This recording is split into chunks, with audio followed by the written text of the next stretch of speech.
अस्सलाम वालेकुम अज़ीज़ तलबा और तालबात, उम्मीद करती हूँ कि आप सब खैर व आफियत से होंगे। तो बच्चों, जमात सातवीं हमारा अनवान है आज कश्मीर के दिलकश बाग़ात। तो इसमें हमने ये पढ़ा कि पिछले पूरा सबक हमने कंप्लीट किया, ये लेसन इसमें सब बागों के बारे में। इसमें कुछ पॉइंट हैं चश्मा शाही की, इम्पॉर्टेंट पॉइंट वो मैंने लिखे हैं इन बागों के बारे में। ये आप नोट कर दो अपनी कॉपी पे, ये मैंने लिख के रखे हैं। जैसे चश्मा शाही के जो ज़रूरी पॉइंट हैं इस पर लिखने हैं, इम्पॉर्टेंट पॉइंट।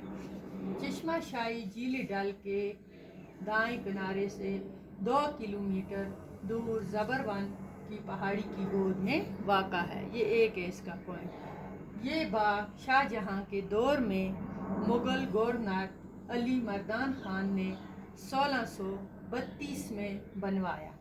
हो गए 2 पॉइंट, ठीक है बच्चों।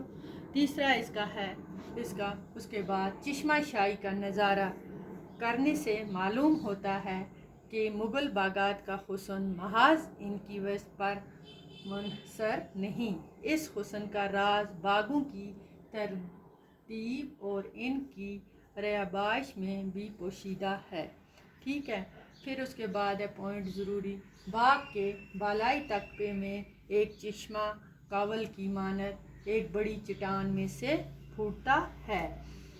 तो और इसके बाद है चश्मे पर एक बारांदरी है, चश्मे पर एक बारांदरी है जो क्या है, 12 दरवाज़ों वाला मकान उसे कहते हैं। 12 दरवाज़ों वाला मकान, 12 दरवाज़ों वाला मकान, ये बारांदरी उसे कहते हैं। जो 12 दरवाजे, जो अफ़गान दौर की यादगार मालूम होती है, उसे देखकर अफ़गान के दौर की याद मालूम होती है। तो दूसरा इम्पॉर्टेंट पॉइंट है इसका, चश्मा शाही का पानी साफ़ और शफाफ और मीठा है। इस पर अगर आपको लिखना पड़े तो ये ज़रूरी पॉइंट मैंने इसके लिखे हैं।